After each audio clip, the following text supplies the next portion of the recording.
A thin prism having refracting angle 10 degrees. It is made of glass of refractive index 1.42. This prism is combined with another thin prism of glass. Refractive index is 1.7.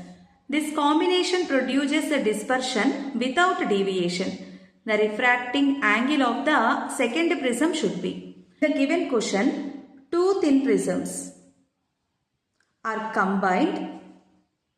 Due to the combination of these two prisms, dispersion takes place but without deviation.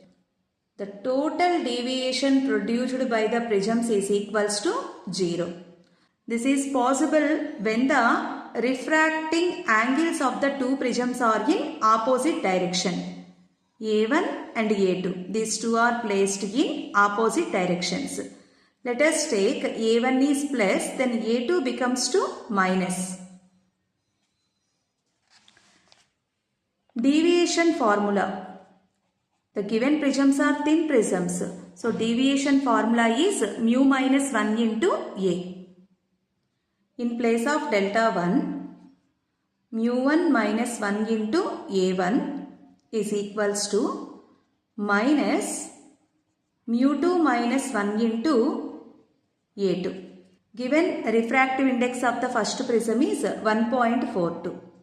1.42 minus 1 into angle of the first prism is 10 degrees. 1.7 minus 1 into A2. Then A2 is equals to 1.42 minus 1, 0.42. 0.42 into 10, 4.2 by 1.7 minus 1, it becomes 0.7. From this, A2 is equals to 42 by 7. Remove the decimal part. 7 ones, 7 6. A2 equals to 6 degrees. First option is correct.